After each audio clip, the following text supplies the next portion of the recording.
விருந்தினர் பக்கம் செக்மெண்ட்ல கெஸ்ட் யாருன்னு சொல்லிடலாமா? சொல்லிடலாம். நடிகை லிசி ஆண்டனி அவர்களே இன்றைய நம் விருந்தினர். எப்படி இருக்கீங்க? ரொம்ப ரொம்ப நல்லா இருக்கேன். Super ma'am. பட் வந்து நீங்க வந்து ஆன் ஸ்கிரீனுக்கும் ஆஃப் ஸ்கிரீனுக்கும் ஒரு பயங்கர ஒரு சேஞ்ச் ஓவர்லாம் கொடுக்குறீங்க மேம். ஒரு மாதிரி சேஞ்ச் ஓவர்லாம் இல்லைங்க, இது ஒரிஜினல். அது அந்த கேரக்டருக்கு ஏற்ற மாதிரி ஆடாட்டும். மேம், இது வரைக்கும் உங்களுடைய கரியர்ல உங்களை ஃபில்மோகிராஃபில இந்த குயிலி பாக்குறப்போ நீங்க உங்களுடைய வித்தியாசமா ஒரு கதாபாத்திரம் ஒன்று ப்ளே பண்ற மாதிரி தெரிஞ்சிச்சு. அவன சீரியஸ் நோட், இது எவ்வளவு இம்பார்ட்டன்டான ஃபிலிம் மேம் உங்களுக்கு? கதையின் நாயகியா நான் சேஞ்ச் ஓவர் ஆகிற பாயிண்ட் இது. இன்ஃபேக்ட் நான் இப்போ பண்ணிட்டு இருக்கேன், லீடாக ஒரு சீரீஸ் ஒன்று பண்ணிட்டு இருக்கேன். அதுக்கப்புறம் இன்னொரு படம் போயிட்டு இருக்கு, மதர் ஆஃப் கார்கின்ட்டு. ஸோ அதெல்லாம் போயிட்டு இருந்தாலுமே முதல்ல ஸ்க்ரீனுக்கு வர்றது குயிலி தான். நான் ஒரு லீட் கேரக்டர் ப்ளே பண்ணி வர்றது குயிலி தான். ஸோ இட் இஸ் ரொம்ப ரொம்ப முக்கியம் என் கெரியரில். ஏன்னா இந்த ஜேர்னியோட ஆரம்ப பாயிண்ட் குயிலியா தான் இருக்கும். Okay, super. ஸோ நம்ம வந்து என்னதான் சைமல்டேனியஸா பண்ணாலும் ஆன் ஸ்கிரீன் ஃபர்ஸ்ட் லீடா வர்றது வந்து குயிலி தான். அதனால அது மெமரபிள். வெளியில வருது, பாக்கிலாம் ரெடி ஆயிட்டு இருக்கு. ரெடி ஆயிட்டு இருக்கு. Super super. சரி, எந்த மாதிரி ஒரு படம் மேம் குயிலி? நாங்க எப்படி எக்ஸ்பெக்ட் பண்ணலாம் உங்களை? குயிலி ரொம்ப ரியாலிட்டியை, பயங்கர பேசிக்கான ஒரு உண்மையை பேசுற, ரியாலிட்டியை பேசுற ஒரு படமா இருக்கும். ஸோ அது லொகேஷன்ஸ் ஆகட்டும், ஷூட் பண்ண விதம் ஆகட்டும், எல்லாமே வந்து அந்த மாதிரி தான் இருக்கும். இன்னைக்கு நிறைய குடும்பங்கள் இந்த குடிப்பழக்கத்தால எப்படி அந்த ரியாலிட்டியை டச் பண்ணி அதுக்காக போராடுற ஒரு அம்மாவோட கதை தான் குயிலி. ஸோ அது ரொம்ப ராவா தான் இருக்கும். நீங்க ரொம்ப சினிமாட்டிக்கா எதிர்பார்க்க முடியாது. ஓகே, நான் கேக்குறதுக்குள்ள நீங்களே பதில் சொல்லிட்டீங்க. அது வந்து சப்போர்ட் பண்ற ஒரு ஆளா இல்ல அது எதிர்க்கிற ஆளான்னு? வேற அப்படி ஒரு படமா இருக்குமோ, உங்களை யாராவது திருத்துற மாதிரி இருக்குமா அப்படின்லாம் யோசிச்சேன். சோ அப்ப நீங்க தான் மெசேஜ் சொல்ல போறீங்க ஸ்கிரீனை பார்த்து. செம பக்கா. நான் என்னன்னா, நம்ம வந்து இப்ப சின்ன வயசுல இருந்து நம்ம அப்பா அம்மாக்கு பயந்துட்டு செவரேறி குதிச்சிருப்போம், காலேஜ்ல கட்டடிய செவரேறி குதிச்சிருப்போம், ஷூட்டிங் ஸ்பாட்ல செவரேறி குதிச்சு யாருக்கு அதையும் நான் கேள்விப்பட்டது இல்லை. ஆனா நீங்க அங்க செவரேறி குதிச்சிருக்கீங்களா? அது என்ன கதை? அது ஒரு ஷார்ட், அது முக்கியமான சீன், கிளைமேக்ஸ் சீனுக்காக தான். எல்லா படத்தையும் நிறைய பேர் வந்து செவரேறி குதிச்சிருக்காங்க. என்ன ஏறி குதின்னு சொன்ன போதான் எனக்கு இதெல்லாம் நம்மளால முடியுமா, இதெல்லாம் நம்ம பண்ணுவோமா அப்படின்னு. ஸோ பண்ணேன். டேமேஜ் பண்ணா டேமேஜ் ஆகாம அவங்க பாத்துக்கிட்டாங்க.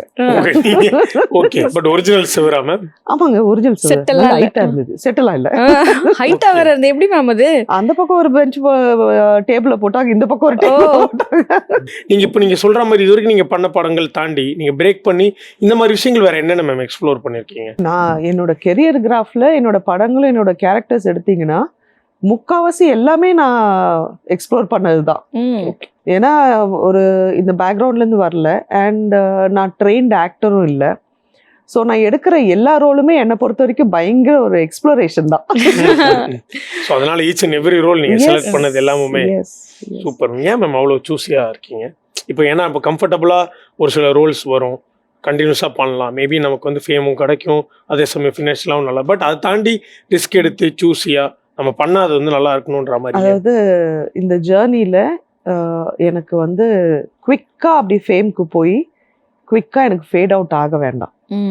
எனக்கு நின்று வயசானாலும் வயசான பாட்டி கேரக்டர்லாம் பண்ற அளவுக்கு சஸ்டெயினா எனக்கு வரணும். சூப்பர். ஸோ அதுக்கு நான் முதல்ல என்னை வந்து இங்க நிறுத்தணும்னா நான் ப்ரூவ் பண்ணணும், டைம் அண்ட் அகெயின் ப்ரூவ் பண்ணணும். ஏன்னா ஈஸி கிடையாது. இங்க நமக்கு எந்த பேக்கப்பும் இல்லாம நம்மளை நோக்கி நல்ல கேரக்டர்ஸை வர வைக்கணும்னா அதுக்கு ஒரு ஜேர்னி இருக்கு.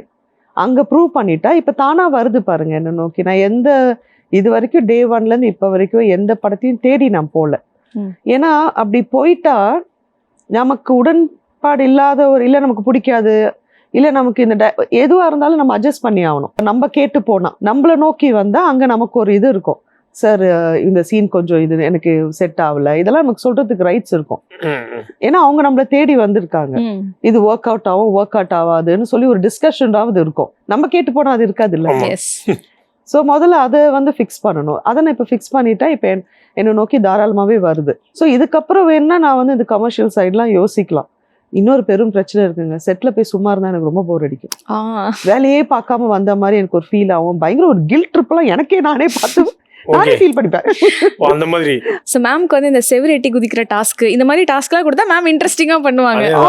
எனக்கு தெரிஞ்சு இப்ப நீங்க தான் கேட்டதை வாங்கியிருப்பீங்கன்னு நினைக்கிறேன். எது இல்ல ஒர்க் கொடுத்துருக்க மாட்டாங்க, இல்ல இன்னைக்கு எனக்கு பேமெண்ட் கில்ட் ஆகுது, அது ஒரு இல்ல, ஷார்ட் இல்ல. செவரி இந்த படம் குதிச்சாவது ஃபுல்லாவே எனக்கு ரொம்ப எக்ஸ்டென்சிவா ஒர்க் இருந்தது. ஏன்னா செகண்ட் ஹாஃப் மொத்தமும் நான் தான் கேரி ஃபார்வர்ட் பண்றேன். அதனால நானே எல்லாம் போயெல்லாம் எதுவும் கேட்கல. Okay. இதுல TS50 ஓட்டணும்னு சொன்னாங்க. அது எனக்கு ஒரு மிகப்பெரிய டாஸ்கா இருந்தது.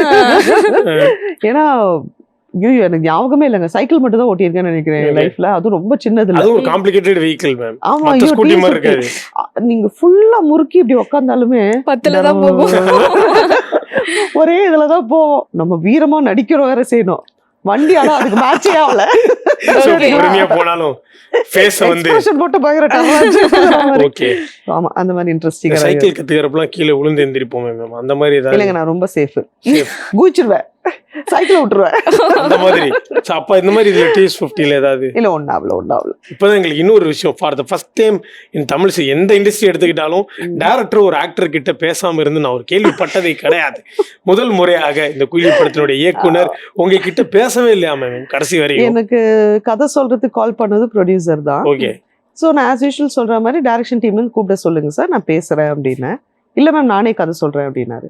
ஓ சரி சொல்லுங்க அப்படின்னு பார்த்தா ரொம்ப நீட்டா பயங்கர ஒரு எக்ஸ்பர்ட் மாதிரி அவர் சொல்லிட்டாரு. And I was impressed. ஒரு ப்ரொடியூசர் இவ்வளோ இன்ட்ரெஸ்ட் எடுத்து பண்ணுறது அதுவும் ஃபர்ஸ்ட் டைம் எனக்கு. ப்ரொடியூசர்கிட்ட மோஸ்ட்லி நான் கம்யூனிகேட்டே பண்ண மாட்டேன் நான். ஸோ அதுவே எனக்கு ரொம்ப ஆச்சரியமா இருந்தது. And what is expected out of me, என் கேரக்டர் நான் எப்படி கேரி ஃபார்வர்ட் பண்ண எல்லாமே அவர் சொல்லிட்டாரு. அப்புறம் ஃபர்தர் கம்யூனிகேஷன்லாம் ப்ரொடியூசரே எல்லாமே கம்யூனிகேட் பண்றாரு. நான் எங்கே ஸ்டார்ட் பண்ணணும், என்னைக்கு ஸ்டார்ட் பண்ணணும், டேட்ஸ் வாங்குற எல்லாமே. எனக்கு என்ன இந்த டீம்ல மொத்தமும் ப்ரொடியூசர் தான் பார்த்துக்கிறாராங்கிற மாதிரி இருந்தது. சரி போயாச்சு. போயிட்டு செட்டில் போயிட்டு எனக்கு ஒரு பழக்கம் இருக்குது. செட்டுக்கு போன உடனே டெய்லி டேரக்டரையும் டிஓபியும் நான் ஃபஸ்ட்டு போய் விஷ் பண்ணிவிட்டு அப்புறம் தான் ரெடியாக போவேன். இவர் என் முன்னாடியே வரமாட்டேங்கிறாரு. நானும் கேட்குறேன் டேரக்டர் யாருன்னு கேட்குற மாதிரி ஆயிடுச்சு. யாருங்க டேரக்டர்? அவரு கடைசி வரையும் வரல. என்னை டைரக்ட் பண்ணது மொத்தமாக பார்த்தீங்கன்னா அசோசியேட் டைரக்டர் அர்ஜுன் ஒருத்தர் இருக்கார். அவர் தான் என்னை டைரக்ட் பண்ணது. அவரு இவர்கிட்ட கம்யூனிகேட் பண்ணுவார், இவர் வந்து என்கிட்ட சொல்லுவார். என் பின்னாடியே தான் நின்றுட்டு இருப்பாரு. இவர் சொல்வார், மேம் சார் வந்து இது பண்ண சார். சரி சரி பண்ணிடுறேன் சார் அப்படின்னா நான் இங்கே தான் இருப்பாரு. நான் அப்படி திரும்பி நான் கூப்பிட்டோன்னு வேகமாக போயிடுவாரு. எனக்கு ஃபர்ஸ்ட் புரியவே இல்லையா? எனக்கும் தான் புரியல. கடைசி வரைக்கும் பேசவே இல்லையா? லாஸ்ட் வரைக்கும் பேசல. நீங்க கேட்கலையா மேம் எதுவும் ஒரு கிட்ட என்னங்க இங்க வாங்க அவர் வரணும்ல அதுக்கு. அவர் அங்க போய் கிரௌட் எல்லாம் மேனேஜ் பண்றது இந்த வேலைலாம் பார்த்துட்டு இருப்பாரு. தூரமாவே இருப்பாரு, நம்ம சைடே வரமாட்டாரு. பஞ்சதந்திரம்ல ஸ்டீமன் ஒரு ஓரமா நின்று ஹாய் சொல்லுவாரு. அந்த மாதிரி டைரக்டர் போய் உங்களை பண்ணிருக்காரு. இந்த வண்டி ஓட்டிட்டு வந்தவர் யாரு? டப்பிங்லயாவது ஏதாவது பேசினாரா மேம் உங்களுக்கு? இந்த கரெக்ஷன் சொல்லி டப்பிங்ல அங்க இருப்பாரு. கரெக்ஷன் எனக்கு அஜன் சொல்லுவா போல. இல்ல எனக்கு ஏதாவது கரெக்ஷன் இருக்கும்போதும் இல்ல நான் இது கொஞ்சம் இப்படி பண்றேன், எனக்கு இது இட்ஸ் நாட் சவுண்டிங் ரைட், நான் இது இப்படி மாத்தி சொல்றேன் அப்படி சொல்லிட்டு இப்படி திரும்பி அவரை பார்த்து ஓகே தானே சார் அப்படின்னாரு. அவ்வளவுதான் மேம். இது வரைக்கும் அவர் என்னதான் மேம் உங்ககிட்ட பேசினாரு? ஏதாவது ஞாபகம் இருக்கா? வந்து நாங்க நிறைய ப்ரொமோஷனல் இன்டர்வியூஸ்க்கு போகும்போது இப்போ நான் கேமரா முன்னாடி மெனக்கிட்டு அவர் வாயை புடுங்குறேன் நான். சொல்லுங்க சார், நீங்க தானே நான் வேணும்னு சொன்னீங்க. ஆமா மேடம். எதுக்காக சார்? நான் தான் வேணும்னு. மேடம் பரியரும் பெருமாள்ல இருந்து எல்லாம் எனக்கு பிடிக்கும் அப்படின்னு. மேம் ஏதோ சின்ன வயசுல ரீவைண்ட் பண்ணி பார்த்தா என்னைக்கே யாரையும் அடிச்சிருக்கீங்க. அந்த அடிச்சவர் தான் டைரக்டர் ஆயிருக்காரு. அந்த பயத்துலதான் உங்ககிட்ட இவ்வளவு தூரத்துல நான் இருக்காரு. என் பையனே அடிச்சு வளர்க்கல. நான் யாரையும் அடிக்கிறது ஏதோ பிளாஷ்பேக்ல ஏதோ இல்ல நடந்திருக்கு. அவங்க சொன்னது கேட்டீங்களா? பரியேறும் பெருமாள்ல பார்த்து இம்ப்ரெஸ் ஆயிருக்காரு அவரு. இம்ப்ரெஸ் ஆயிருக்காரு. அவர் வரிசையா படம் பேர்லாம் சொல்றாரு. அந்த படத்துல அது பிடிக்கும் மேடம், இந்த படத்துல அது பிடிக்கும் மேடம், இப்படியேதான் பேசுவாரு. அப்போ அவருக்கு பயங்கர ஒரு பயம் கலந்த மரியாதைன்னு நினைக்கிறேன். மேம் இப்போ நீங்கள் வந்து டேரக்டர் பேசலன்னு சொல்கிறீங்க. அட்லீஸ்ட் வந்து நீங்கள் இப்போ இந்த இன்டர்வியூலலாம் வந்து ப்ரொமோஷன் போகிறப்போ பரியேறும் பெருமாள் அது நடிச்சது பிடிச்சிருக்கு, ஒரு படம் மென்ஷன் பண்ணுறாருல, இந்த படத்தில் அட்லீஸ்ட் நான் எழுதின கேரக்டர் நீங்கள் நடிச்சிருக்கீங்க, எனக்கு இது பிடிச்சிருக்கு அப்படின்னு ஏதாவது ஒரு சீன் சொன்னாரா? எல்லாமே அவருக்கு நான் பண்ணது மொத்தமும் ரொம்ப பிடிச்சிருக்கு. அது அவர் எல்லார்கிட்டையும் சொல்லுவார். எல்லாரும் எனக்கு வந்து கம்யூனிகேட் பண்ணுவாங்க, மேம் அது அப்படி நிறுத்திட்டாங்க, மேம் இது இந்த இடத்துல பயங்கரமாக பண்ணாங்க அப்படி இப்படின்னு எனக்கு எல்லாம் ஃபீட்பேக் வந்துக்கிட்டே இருக்கும். ஆனால் அவரு வந்து நேராக என்கிட்ட சொன்னதே இல்லை. இப்போ பொதுவாக வந்து உங்ககிட்ட ஒரு கதை வருது அப்படின்னா இந்த விஷயம் இருந்தால் நான் வந்து அந்த கதையை அக்செப்ட் பண்ணுவேன் அப்படின்ற மாதிரி உங்களுக்கு ஏதாவது ஒரு எத்திக்ஸ் நீங்கள் வச்சுருக்கீங்களா? நிறையவே இருக்குது. பேசிக்காக வந்து இன்ட்ரெஸ்டிங்காக இருக்கணும், அங்கே எனக்கு ஒரு ப்ளே இருக்கணும். அது ஒரு நாள் ஷூட்டாக இருந்தாலுமே அது அந்த ரொம்ப முக்கியமான கதைக்கு கான்ட்ரிபியூட் பண்ணுற ஒரு கேரக்டராக இருக்கணும். அது எனக்கு ரொம்ப இம்பார்ட்டண்ட். அது வேணும் எனக்கு. நெக்ஸ்ட் வந்து என்னோட கம்ஃபர்ட் ஜோன் நான் ரொம்ப பார்ப்பேன். அது ஏன் பார்க்குறேன் அப்படின்னா, ஒரு ஆக்டர் கேமரா முன்னாடி நிற்கும் போது ஃபுல் ஃப்ளெட்ஜாக அவங்க வந்து அதில் ஃபோக்கஸில் இருக்கணும். கேரக்டர் நம்ம என்ன பண்ண போகிறோம் அப்படிங்கிறதுல. பிகாஸ் இந்த டேக் போகிறது எனக்கு அதெல்லாம் பிடிக்காது. இப்போ டேக் போக போக டைல்யூட் ஆகிடும் பெர்ஃபார்மன்ஸு. ஸோ எனக்கு அது பிடிக்காது. ஸோ அது எப்போ ஒரு ஆக்டர் பண்ண முடியும்னா, ஒரு பெர்ஃபார்மன்ஸ் பண்ண முடியும்னா, பாக்கி வேற எதுவுமே அவங்கள வந்து இன்டரப்ட் பண்ணக்கூடாது. ராம் ஒரு விஷயம் சொல்லுவாரு, செட்ல வந்து திட்டுவாரு, ஆர்டிஸ்ட்டை பார்த்துக்கோங்க, ஆர்டிஸ்ட்க்கு என்ன வேணும் சொல்லிக்கிட்டே இருப்பாரு. அப்புறம் அதை வந்து ஒரு விஷயம் சொல்லுவாரு, நீ மலையே நவுத்தினாலும் கேமராக்கு பின்னாடி தான் நவுத்தி ஆகணும், முன்னாடி நவுத்துறது அவங்க தான், அவங்கள பாருன்னுவாரு. அது ரொம்ப முக்கியம். அதனால என்னோட கம்ஃபர்ட் ஜோன் அங்கதான் பார்ப்பேன் நான். என்ன டிஸ்டர்ப் பண்ணாத ஒரு டீமா இருக்கணும், எனக்கு எந்த ப்ரெஷரும் கொடுக்காத ஒரு டீமா இருக்கணும்னு பார்ப்பேன் நான். அது very important. That's very very important criteria for me. சொன்னேன் டக்கு நீங்கள் சொல்ல தரமணியில் நீங்கள் பண்ண சீன்ஸ்லாம் ஞாபகம் வந்துருச்சு மேம். நீங்கள் சூப்பர் சூப்பர் சூப்பர்னு சொல்லிட்டே இருப்பீங்க. அப்போ அது என்னங்க இப்படி திடீர்னு இவ்வளோ டிரான்ஸ்ஃபர்மேஷன் கொடுத்துருக்காங்க அந்த சீன். ஏன்னா அந்த சீனுக்கு முன்னாடி வரைக்கும் படம் வேற மாதிரி இருக்கும், அந்த சீன்லேருந்து படம் வேற மாதிரி. இப்போ நீங்கள் என்னன்னா அந்த சீன் பற்றியே கேட்கணும்னு நினைக்கிறேன் மேம். இப்போ அவர் கேட்டு என்ன சொல்லுவார், நீங்கள் என்ன மேம் அதில் ரெடி ஆகி பண்ணீங்க? அந்த இப்போ தரமணி எடுத்துக்கிட்டிங்கன்னா, ராம் வந்து ஸ்பாட்டுக்கு போயிட்டு நிறைய இன்புட் கொடுக்குற ஆள் கிடையாது. ஸ்பாட்டுக்கு போகிறதுக்கு முன்னாடி உங்களை ப்ரிப்பேர் பண்ணிடுவார். இப்போ தரமணியை பொறுத்த வரைக்கும் ஆஃபீஸ் கூப்பிட்டாரு முன்னாடி நாள். கூப்பிட்டுட்டு இன்ட்ரோல் பிரேக் சீன் இருக்கும் பார்த்தீங்களா, ஆண்ட்ரியாக்கும் வசந்துக்கும் இருக்கிற அந்த சீன், அதை பாருங்க அப்படின்னு சொல்லிட்டு போட்டார். ஸோ அந்த சீன் பார்த்தேன் நான். பார்த்த உடனே பயங்கர பெர்ஃபார்மன்ஸு, ஆண்ட்ரியாதும் வசந்ததும் ரொம்ப சூப்பராக இருக்கும். அங்கே ஆண்ட்ரியா சொல்லுவாங்க, much much much better then you அப்படின்னு சொல்லுவாங்க அந்த டைலாக். அப்போ பார்த்தேன், இட் வாஸ் ரியலி நைஸ். செம்மையாக இருக்கிறான். இந்த சீனுக்கு உங்க சீன் தான் பதில். இந்த படத்துல கேட்கப்படுற எல்லா கேள்விக்கும் நீங்க தான் பதில். இதுதான் நாம் ப்ரிப்பேர் பண்றது. ஓகே சார், ஓகே எனக்கு அப்ப திரும்ப பார்க்கணும் அப்படின்னு. ஏன்னா நம்ம ஃபர்ஸ்ட் பார்த்தது வேற ஒரு கண்ணோட்டத்துல, இப்போ டோட்டலா ஃப்ரெஷ்ஷா பார்த்தேன். இனி ஒரு 2 வாட்டி பார்த்தேன், அவ்வளவுதான் ப்ரிப்பரேஷன். அடுத்த நாள் ஷூட்டுக்கு போயிட்டோம். டயலாக்ஸ்லாம் ராம அங்கேயே உட்காந்து தான் எழுதுறாரு. ஒரு டேக் போகும்போது அவருக்கு இது வேணாம், இது திருத்தலாம்னு தோணும்போது திருத்தி ஒரு பிட் நோட்டீஸ் மாதிரி வரும். நான் இப்படி பார்த்துட்டு இப்படி வச்சுப்பேன், வச்சுட்டு அப்படின்னுவேன், திரும்ப போவோம். ஸோ அப்படிதான் அது போச்சு. ராம் என்கிட்ட சொன்னது, அவர் கேட்பாரு, சூப்பர்னு சொல்லுங்க, உன்னை விட சூப்பர்னு சொல்லுங்க, சூப்பர் உன்னை விட சூப்பர், அது மட்டும் சொல்லுங்க. அங்க என்ன நடந்துச்சுன்னு எனக்கு தெரியல. ended up screaming super super super. Okay, like அது நீங்க டிஃபால்ட் அது பண்ணிட்டீங்களா? அது வந்து எனக்கு பத்தல, எனக்கு அந்த கேரக்டருக்கு பத்தல, எனக்கு இல்ல, அந்த கேரக்டருக்கு பத்தல. அந்த ஜர்னியோ அந்த வலியோ அதை லெட் கோ பண்ற மூமெண்ட், அது அங்கதான் பிரேக் ஆகுது அந்த கேரக்டர். அப்ப அந்த ஒரு சூப்பர் வந்து அந்த கேரக்டரா எனக்கு பத்தல. எனக்கு ஒரு அத்தனை சூப்பர் சொல்லணும்னு இருந்துச்சு எனக்கு. அண்ட் ராம் வந்து இன்டரப்டே பண்ண மாட்டார். அந்த கட்டு சொன்னோன்னே, ஸ்டெல்லா மிஸ் ஆர்டிஸ்ட் ஆயிட்டீங்க அப்படின்னு. அது எனக்கு பெரிய ஒரு அவார்டு கிடைச்ச வருது எனக்கு. வேற நீங்க பண்ண ரோல்லே உங்களோட ஃபேவரட்னா இது மேம்? இன்னைக்கு வரைக்கும் எனக்கு இந்த பர்டிகுலர் ரோல் வந்து நான் எப்ப பார்த்தாலுமே நான் ரொம்ப ஹாப்பியா ஃபீல் பண்ணுவேன் அப்படின்ற தரமணி மாதிரி எனக்கு திரும்ப வராதான் நான் ஃபீல் பண்றது ஒண்ணு. அப்புறம் எனக்கு கட்டா குஸ்தி ரொம்ப பிடிக்கும். ஏன்னா டைரக்டர் என்னை கூப்பிட்டு சொல்லும் போது ஒரு ஃபர்ஸ்ட் சொன்னா, நீங்க ரொம்ப அமைதியான ஒரு மனைவி, அதிகம் படிக்காத, இப்படிதான் அவர் சொல்றாரு. அதுவே எனக்கு ஒரு சேலஞ்சிங் ஆச்சு. நம்ம அமைதியாகணும், சாந்தமா மூஞ்சி வச்சுக்கணும், சாந்தமா மூஞ்சி வச்சுக்கணும், சாந்தமான பத்தாது, சாந்தமா இருக்கணும். அப்புறம் லாஸ்ட் ஒரு கொடுத்தாரு, அது எனக்கு ரொம்ப பிடிச்சது. அது செம ட்விஸ்ட் மேம். அந்த ட்விஸ்ட் சொல்லும்போது எனக்கு அப்படியே எக்ஸைட்டிங் ஆயிடுச்சு எனக்கு. ஸோ அந்த மாதிரி. அப்புறம் மேதகுன்னு ஒரு படம் பண்ணியிருக்கேன். அதுல சினிமாவை பந்தார் நாய்க்கோ நடிச்சிருப்பேன். ஸோ அதெல்லாம் எனக்கு பயங்கர ஒரு எக்ஸ்பீரியன்ஸாக இருந்துச்சு. டிரான்ஸ்ஃபார்மிங், அதாவது நீங்கள் ஒருத்தர் ஒரு கேரக்டர் எழுதுறாரு, அதை நம்ம போய் பண்ணுறது. இப்போ கட்டகுஸ்தியில் அத்தை கேரக்டர் எடுத்துக்கோங்க. நான் என்ன ப்ரெசென்ட் பண்ணுறேனோ அதுதான் அத்தை. ஆனால் நம்ம அதை இங்கே பண்ண முடியாது. ஏன்னா நம்ம ஆல்ரெடி பயங்கரமா வாழ்ந்துட்டு போன ஒருத்தங்களை ரெப்ரசென்ட் பண்றோம். அப்ப அந்த பாடி லாங்குவேஜோ அந்த லாங்குவேஜோ அவங்க அதெல்லாம் வந்து இமிட்டேட் பண்ணோம் இல்லையா, அதெல்லாம் பயங்கர ஒரு எக்ஸ்பீரியன்ஸா இருந்தது, ரொம்ப எக்ஸைட்டிங்கா இருந்தது. ஓகே, ஆனா நீங்க பண்றது கடைசி வரைக்கும் அந்த கருணாஸ் கேரக்டருக்கு வந்து தெரியவே தெரியாது. விஷ்ணு விஷாலுக்கு அவருக்கு மட்டும் தெரிஞ்சிருக்கும். அதுக்கப்புறம் வந்து உங்ககிட்ட வந்து 2 காஃபி வித்தவுட் சுகர் எனக்கு அவருக்குன்னு ஒரு இங்கிலீஷ்ல சொல்லுவாரு. நீங்களும் பழையபடி உங்களை பார்த்துட்டே இருப்பாரு விஷ்ணு விஷால். அது ரியாக்ஷன் தான் ஆடியன்ஸ் ரியாக்ஷன். பார்த்துட்டு இருந்து என்னங்க திடீர்னு உங்ககிட்ட சொல்லாமே போறாங்கன்ட்டு. So coming back to Kuyili ma'am, இப்போ வந்து இப்போ ஒரு சில படங்கள்ல வந்து வேற ஏதாவது நம்ம கதையெல்லாம் சொல்லி ஸ்பாட்டு கூப்பிட்டு ஏதாவது திடீர்னு பார்த்தா வேற ஏதாவது, ஃபார் எக்ஸாம்பிள் திடீர்னு மொட்டை போட்டே ஆகணும்பாங்க, திடீர்னு இந்த கெட்டப் மாற்றணும்பாங்க, இந்த காஸ்டியூம் போடணும் அப்படின்னு சொல்லுவாங்க, இல்லை ஏதாவது கிளாமர் பண்ண சொல்லுவாங்க, வேற ஏதாவது நமக்கு பிடிக்காத ஒரு விஷயம் பண்ண சொல்லுவாங்க. அந்த மாதிரி ஏதாவது சுச்சுவேஷன் ஏதாவது குயிலி படத்துல சோஃபார் நீங்க கடந்து வந்த படங்கள்ல? இல்ல கிளாமர் கோஷன்ட்டா நம்மகிட்ட வரதே கிடையாது. So that doesn't happen. சொல்லி போய் செட்ல வச்சு மாறினதுன்னு பாத்தீங்கன்னா நாடோடிகள் 2.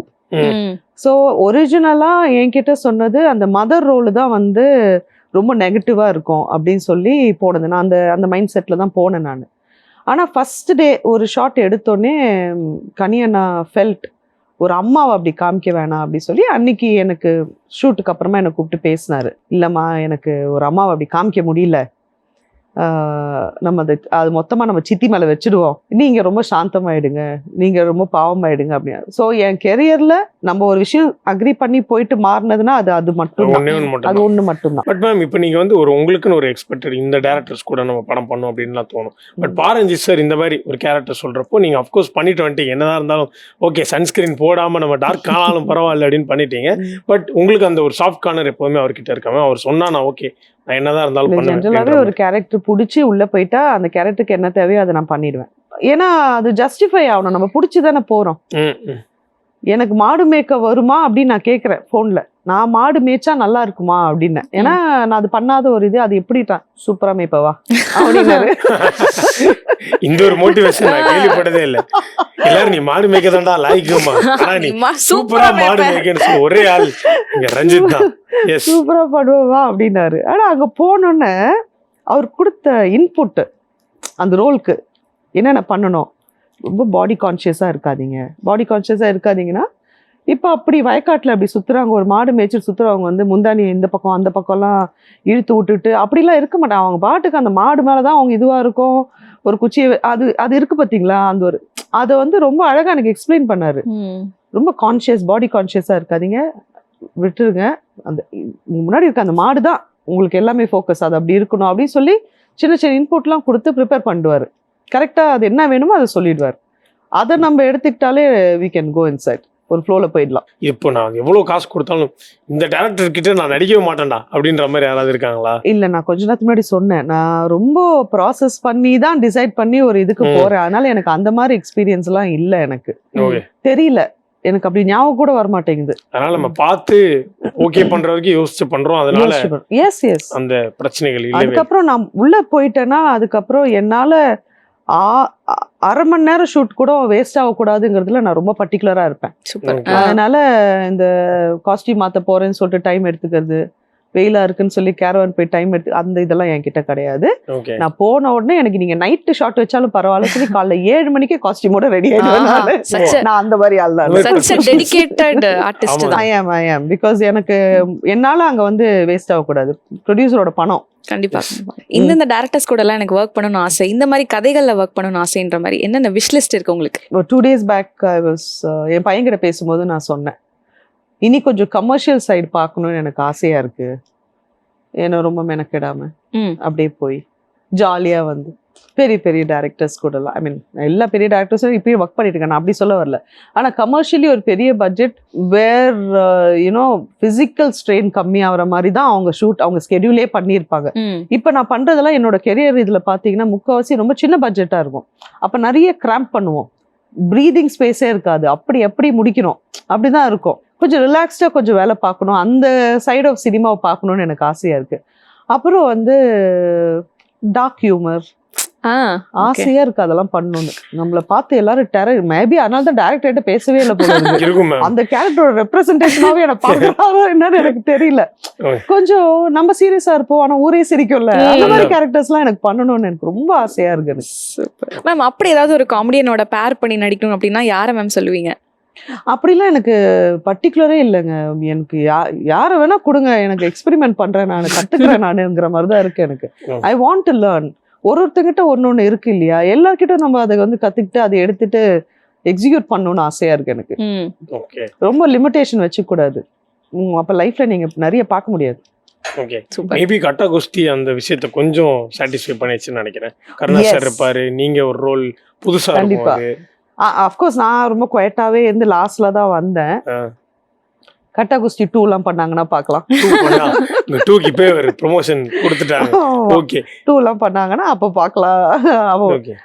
ஸோ எனக்கு ஃபுல் ஃப்ளெஜ் அந்த மாதிரி காமெடி ரோல் பண்ணணும்னு ஆசை இருக்கு. ஆஹா, சூப்பர் மேம். பட் இப்போ வந்து சோஃபார் சொன்னீங்க மேம், நம்ம பண்ணது சூஸியான படங்கள் நிறைய எக்ஸ்ப்ளோர் பண்ணது, மேஜரா சீரியஸாவே பார்த்துட்டாங்க, அதனால இன்னும். பட் அதை தாண்டி நீங்க கட்டா குஸ்தி மாதிரியான படங்கள் பண்ணிருக்கீங்க. உங்களுக்கு டக்குன்னு யோசிச்சு பார்த்தா இந்த ஸ்பாட் இந்த டீம் ரொம்ப ஜாலியா இருந்துச்சுப்பா எனக்கு, இன்க்ளூடிங் மை கேரக்டர், ஜாலியா நான் வந்தேன் அப்படின்ற மாதிரி ஏதாவது இருக்கா? நம்ம சகுனி படம் எடுத்த director Shankar Dayal is no more, இறந்துட்டாரு. அவரோட படம் குழந்தைகள் முன்னேற்ற கழகம் பண்ண போது அது பயங்கர ஃபன்னாக போச்சு. 1.25 ஸ்கெடியூல்லாம் போடுவோம், ஆனால் சாயங்காலம் 4 மணிக்கெலாம் நாங்கள் முடிச்சிடுவோம். அப்படி போவோம் ஸ்பீடாக. ஏன்னா அந்த கம்ஃபர்ட் ஜோனு அண்ட் ஜாலியாக இருந்துச்சு அந்த கேரக்டரு. அந்த ஒரு பொலிட்டிஷியன் ரோலு, நிறைய காமெடி நடக்கும், சுற்றி செட்லேயும் நடக்கும். ஸோ ஹேண்ட்லிங் இவ்வளோ ஆர்டிஸ்டையும் ஹேண்டில் பண்ணுறதுலாம் அவர் ரொம்ப எஃபர்ட்லெஸ்ஸாக அவர் பண்ணார். அந்த செட்டு ரொம்ப, அதுதான் என்னை வந்து இன்னும் அந்த மாதிரி ரோல்ஸ் பண்ணணும்னு எனக்கு ஆசை வந்த ரீசனே அந்த படத்துல இருந்தான். ஏன்னா ஒரு ப்ரெஷர் இல்லை, இமோஷனலா அந்த ஒரு ஹெவினஸ் இல்லை, அப்படியே இப்போ ஒரு ப்ரீஸியா போச்சு. அது ஒரு படம். ஆனா படம் ரிலீஸ்க்கு முன்னாடி அவர் இறந்துட்டாரு. ஓகே மேம், இப்போ ஒரு பக்கம் வந்து நீங்க ஆக்ட்ரஸ் அப்படின்னு எங்களுக்கு தெரியும், இன்னொரு பக்கம் நீங்க ஒரு கிளாசிக்கல் டான்சர்னு கேள்விப்பட்டோம், அது உண்மையா மேம்? ஐயோ அப்படிலாம் சொல்லி ப்ளீஸ் என்ன மாட்டி விடாதீங்க. அது உண்மைதானா? சின்ன வயசுல கத்துக்கிட்டது, ஆனா ப்ராப்பரா கத்துக்கிட்டு நீங்க டான்ஸ் எல்லாம் ஆடி இருக்கீங்க சின்ன வயசுல. அதுக்கப்புறம் எல்லாம் இல்ல, எனக்கு டான்ஸ் ரொம்ப பிடிக்கும். சின்ன வயசுல பரதநாட்டியம் கத்துக்கிட்டேன். அதுக்கப்புறமா வந்து ஃபிட்னஸ்க்குன்னு போய் வெஸ்டர்னும் நிறைய எக்ஸ்ப்ளோர் பண்ணியிருக்கேன். ஐ ஹவ் லேர்ன்ட் சால்சா, சாச்சா, அப்புறம் ஹிப்ஹாப், அதெல்லாம் கொஞ்சம் அப்படி தொட்டுட்டு வந்திருக்கேன் எல்லாத்தையும்.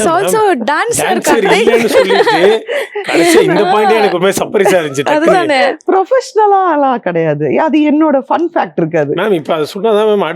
அடுத்த படங்கள்ல பாட்டு இல்ல வேண்டாம், கிளாசிக்கல் சாங்கோட யோசிக்கிறப்போ யோசிச்சு பாருங்க. இல்ல அது நான் வந்து ஒரு ரிலாக்ஸேஷனுக்கு தான் நான் டான்ஸ் யூஸ் பண்றது. இப்பயும் வந்து ரொம்ப ஸ்ட்ரெஸ்ஃபுல்லான இதெல்லாம் முடிச்சா யாராவது டான்ஸ் ஸ்டுடியோல போயிட்டு ஒரு சின்ன பிட் மட்டும் கொரியோகிராஃப் பண்ணி அதை அன்னைக்கு ஃபுல்லா ப்ராக்டிஸ் பண்ணி ஆடிட்டு என் சந்தோஷத்துக்கு ஒரு வீடியோ எடுத்துட்டு வந்துடுவேன். நானே உட்காந்து பாத்துப்பேன். எங்க சந்தோஷத்துக்கு லைட்டா ஒரு அபிநயம் மட்டும் பண்ணுங்க. நோ பரதநாட்டியம் எனக்கு சுத்தமா மறந்து போச்சு சின்ன வயசுல. அதெல்லாம் தாண்டி ரொம்ப தூரம் வந்துட்டேன். மேம் அந்த நடிக்கணும் அப்படின்ற அந்த ஆர்வம், அந்த தாட், அந்த ஸ்பார்க் ஒரு மொமெண்ட்ல நடந்திருக்கும்ல, அது எங்க மேம் நடந்தது? இல்ல அதெல்லாம் நடக்கல, என்ன வலுக்கட்டாயமா தான் கூட்டிட்டு வந்தாங்க. உண்மைகளை எனக்கு இதுக்கும் சம்மந்தம் இல்லை, என் ஃபேமிலிக்கு இதுக்கும் சம்மந்தம் இல்லை, எனக்கு இங்க எந்த காட்ஃபாதரும் இல்லை, கைடிங் லைட்டும் இல்லை, யாரும் கிடையாது. ஆப்பர்ச்சுனிட்டி வந்தது, எடுக்க மாட்டேன்னு அடம் பிடிச்சேன். சும்மா ட்ரை பண்ணுங்கன்னு ராம் சொன்னாரு, ரொம்ப பிடிச்சது. First shoot first day first time cameraman நிற்கும் போதே I was able to do it in single take. அதெல்லாம் எவ்வளவு பெரிய விஷயம் அப்படிங்கிறது வந்து எனக்கு புரிய வச்சாரு அவரு. அண்ட் ஸ்லோவா தான் I fell in love with acting. இப்போ எனக்கு முழுக்க இதுதான். எனக்கு இதை தாண்டி வேற எதுவும் யோசிக்கவும் முடியாது, எனக்கு வேற எதுவுமே செய்ய தெரியாதுங்கிற மாதிரி ஆயிடுச்சு. இப்போ நான் படிச்சேன், எனக்கு அத்தனை டிகிரி சர்டிபிகேட் இருக்கு, எல்லாமே எனக்கு என் மைண்ட்ல இல்ல. அன்னைக்கு நீங்க வேண்டான்னு சொன்னது அப்படி நீங்க தவிர்த்திருந்தீங்கன்னா தமிழ் சினிமால இப்படி ஒரு பியூட்டிஃபுல் ஆக்ட்ரஸ் நாங்க மிஸ் பண்ணிருப்போம். நான் அடிக்கடி சொல்லுவேன், தமிழ் சினிமாவை என்ன விட்டா வேற யாரும் காப்பாத்துறது. எங்கேயாவது ஒரு சின்ன பயம் இருந்திருக்கும், ஓகே நம்ம இதை வந்து ஜஸ்டிஃபை பண்ண முடியுமா அப்படின்னு. பட் உங்களுக்கு ஒரு கான்ஃபிடன்ஸ் வந்திருக்கும், ஏதாவது ஒரு பர்டிகுலர் படம் பர்டிகுலர் ஷாட் முடிக்கிறப்போ ஓகே. எனக்கு அது டே 1ல இருந்தே இருந்துச்சு எனக்கு. அண்ட் டே 1ல இருந்தே நான் என்ஜாய் பண்ணேன். என்னெல்லாம் ஃபோர்ஸ் பண்ணி எதுவுமே பண்ண வைக்க முடியாது. நான் ரொம்ப ஸ்டபன் அந்த விஷயத்துல, வளர்த்துது அப்படி எல்லாம் நமக்கு கரெக்டான டிசிஷன் எடுக்கிற மாதிரி வளர்த்துருக்காங்க கரெக்டா. இப்ப நானே என் பையனை அப்படிதான் வளர்த்துருக்கேன். அதனால அப்படி வலுக்கட்டாயமா போய் வந்து திணறி அதெல்லாம் அவுட் ஆஃப் குவெஸ்டன் நடக்காது. பிடிச்சிதான் வந்தேன். டவுட் இருந்துச்சானா இங்க எவ்வளவு தூரம் போக முடியுங்கிற சந்தேகம் கண்டிப்பா இருந்துச்சு. ஏன்னா கண்ணை கட்டி காட்டுல விட்ட மாதிரி இருந்தது. Absolutely no clue. அதனால காலமும் இந்த யூனிவர்ஸும் என்ன கொண்டு வந்துருச்சு. இப்போ அந்த மைண்ட் செட் எப்படி மேம் இருக்கு? நான் போக வேண்டிய தூரம் நிறைய இருக்கு, நான் போவேன். I will reach. ஏன்னா ஒரு பேக்ரவுண்டும் இல்லாம ஒரு சப்போர்ட் சிஸ்டம் இல்லாம இன்னைக்கு இப்போ குயிலிக்காக இங்க வந்து உட்காந்துட்டு இருக்கேன்ல, இந்த பயணம் இன்னும் பெருசுதான் ஆகும். ரிவர்ஸ்ல போறதுக்கு வாய்ப்பே கிடையாது. சூப்பர் மேம், பயங்கர மோட்டிவேஷன். நான் எழுதி வச்சுக்கிறேன் மேம், இத கட் பண்ணி திரும்ப போட்டு பார்த்து நான் பூஸ்ட் அப் ஆயிக்கிறேன் மேம். ஓகே, சோ வந்து சின்ன ஒரு ஃபேண்டசியான ஒரு, இப்போ நீங்க வந்து சக்சஸ்ஃபுல் ஆக்டர், இன்னும் பெரிய இடத்தை நோக்கி போயிட்டு இருக்கீங்க. திடீர்னு ஒரு காட் ஒரு கிஃப்ட் தராரு.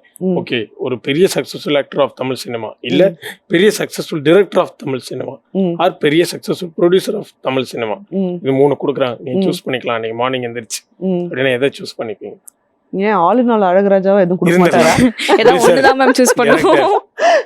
மத்த 2 பேரும் கொடுத்துட்டு போறாரு மேம். இப்போ நான் வந்து போயிட்டு இருக்க ஜர்னி வந்து ஒரு ஆக்டரா. சோ ரைட் நவ என்னோட ஃபோக்கஸ் இதுதான். அதான். சோ நான் இதுதான் சொல்லுவேன். ஓகே, இங்கே சாதிச்சுட்டு அதுக்கப்புறமா நான் வந்து ரெஸ்ட் போலாம். Okay okay. பட் இன்னும் ஒரு 5 இயர்ஸ்ல நீங்க எப்படிப்பட்ட ஒரு ஆக்டரா இன் தமிழ் சினிமா ஆர் இன் இந்திய சினிமா எப்படி உங்களை பார்க்கணும்னு விருப்பப்படுறீங்க? ஒரு இன்டர்நேஷ்னல் பிளாட்ஃபார்முக்கு தமிழ் சினிமாவுக்கு நிறைய பேர் கொண்டு போயிருக்காங்க. என் மூலியமா நானும் கொண்டு போகணும் அப்படின்னு நான் ஆசைப்படுறேன். அங்கே நின்று நான் சாதிக்கணும்னு நான் நினைக்கிறேன்.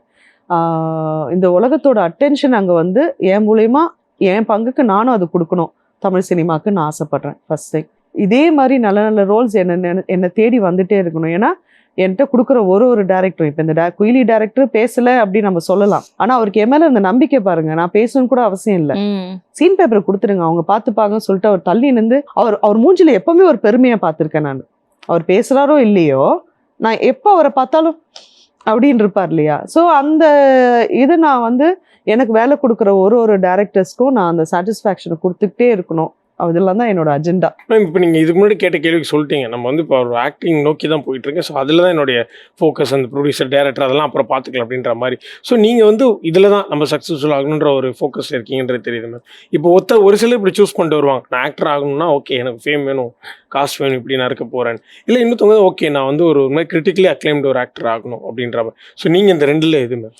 I think I'm already a critically acclaimed actor. அது எனக்கு ஆல்ரெடி வந்துருச்சு நான் நம்புகிறேன். அதுல ஆனா எனக்கு பத்தல, இன்னும் எனக்கு அது சாட்டிஸ்ஃபேக்ஷன் இன்னும் வரல.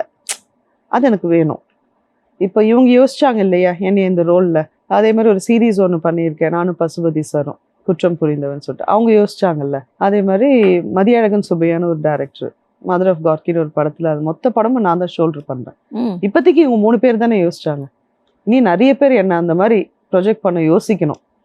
அதுக்குரியது நான் பண்ணிட்டே போகணும்னு நான் நினைக்கிறேன். ஸோ மேம், இப்போ ஒரு சில S or no questions.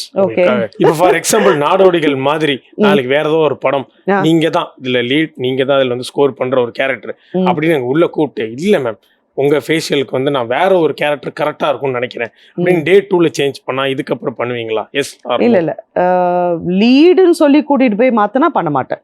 That is not right, அது தப்பு. ஆனா அங்க கனி சார் எனக்கு கன்வின்சிங்கா எனக்கு சொன்னாரு, அந்த மாதிரி நீங்க வேற ஒரு கேரக்டர் போயிட்டு இல்ல அந்த கேரக்டர் இப்படி மாத்திரோன்னு என்ன கன்வின்ஸ் பண்ணீங்கன்னா பார்க்கலாம். ஓகே, பட் இப்போ நீங்க சொன்னீங்கல்ல பசங்க கிட்ட என்னைக்காவது வந்து நான் வந்து இப்போ ஒரு கமர்ஷியலான ஒரு அதை நோக்கி போகணுன்ற மாதிரி, பட் என்னதான் இருந்தாலும் கமர்ஷியலா ஒரு சூப்பரான ஒரு படம் வருது இன் டர்ம்ஸ் ஆஃப் வந்து நமக்கு பேமெண்ட்டாக இருக்கட்டும் எல்லாமே இருக்கும். ஆனால் அதே சமயம் உங்களோட கிரைட்டீரியாவில் இல்லாத ரோலாக தராங்க, இல்லை இது வந்து நம்ம பண்ணதே இல்லை, பட் இருந்தாலும் இதை நோக்கி ஒரு தடவை பண்ணி பார்க்கலான்னு ஒத்துப்பீங்களா இல்லை மாட்டேன்? இல்லை, கிரைட்டீரியானா நீங்கள் அதை வந்து எனக்கு எக்ஸ்பிளைன் பண்ணணும். ஏன்னா எனக்கு டிஸ்கம்ஃபர்ட் இருக்கிற ரோலாக நான் என்ன ஆனாலும் பண்ண மாட்டேன். நான் எனக்கு அது ப்ராஜெக்ட் பண்ண முடியாது. ஐ எம் நாட் தட், எனக்கு வராது. அதை நான் என்னால் ஸ்க்ரீனில் ஜஸ்டிஃபையும் பண்ண முடியாது. எனக்கு தெரியும் என்னால் ஸ்க்ரீனில் என்ன கொண்டு நிப்பாட்ட முடியும்னு. முடியாததெல்லாம் நான் பண்ண மாட்டேன். பணம் தராங்கிறதுக்காக போயிட்டு அங்கே போயிட்டு மொக்கையா ஒரு பெர்ஃபார்மன்ஸ் கொடுத்துட்டு வர முடியாது, என்னால் வாய்ப்பு இல்லை. இதுக்கப்புறமா நம்ம குயிலி படத்தோட டைரக்டர் மாதிரி யாராவது பேசாத ஒரு டைரக்டர் உங்ககிட்ட வந்தா அந்த படத்தை ஒத்துப்பீங்களா மாட்டீங்களா? Yes or no? இந்த क्वेश्चन வந்து இவங்க சொல்ற ஆன்சர் டைரக்டர் எஸ். ஆமா, குயிலி இவ்வளவு தூரம் வந்திருக்கேன், கண்டிப்பா எஸ். அவருக்கு அவ்வளவு மரியாதை இருக்குன்னா பரவாயில்ல சார், நீங்க அங்கே இருங்க, நான் இங்க வேலை பார்க்கிறேன் அப்படின்ற. அடுத்த லாஸ்ட் क्वेश्चन, அதே டைரக்டர் உங்களுக்கு குயிலி டைரக்டர் திரும்ப இன்னொரு படத்துக்கு வந்து உங்ககிட்ட ஒப்பந்தம் பண்ண வராரு, இல்ல யார் மூலமாவோ செய்தி அனுப்புறாரு, அப்ப அவர் பேசிதான் ஆகணும்ன்ற ஒரு கன்ஃபார்மா நான் சொல்லுவேன், அவரை ஃபோன் பண்ண சொல்லுங்க. அதுக்கு வந்து எஸ் அப்படின்னு. அவரை ஃபோன் பண்ணி எனக்கு கதை சொல்ல சொல்லுங்கன்னு. ஓகே, ஸோ ரெடி ஆயிக்கங்க. இதுக்கு மேல தப்பிக்க முடியாது. ஒரு படம் எடுத்தாச்சு, அது நல்லா ஜூலை 4 ரிலீஸ் ஆக போகுது. ஆமா, தெரியாம போயிட்டேன் நான் அதுக்குள்ள. இவரு இப்படி இருப்பாருன்னு எனக்கு தெரியாதுல்ல. இன்னொரு வாட்டி அதை நான் படம் பேசிதான் ஆகணும்னு சொல்லுவேன். Super ma'am. இது வரைக்கும் நாங்க கேட்ட எல்லா கேள்விகளுக்கும் மோட்டிவேஷனலாவும் சரி, பயங்கர சென்சிபிளாவும் சரி, ஜாலியாவும் சரி, ரொம்ப அழகா பதில்கள் கொடுத்தீங்க. உங்களுடைய கூலி திரைப்படம் ஜூலை 4 வேர்ல்ட் வைட் ரிலீஸ் ஆகுது. அதுக்கு ஜெயா டிவி டீம் சார்பா வாழ்த்துக்கள். உங்களுடைய அப்கமிங் ப்ராஜெக்ட்ஸும் ரொம்ப சூப்பரா செமையா வந்து வெற்றி பெறணும்னு ஜெயா டிவி டீம் சார்பா வாழ்த்துக்கள் தெரிவிச்சு. Thank you so much. Thank you. Thanks for having me. Thank you.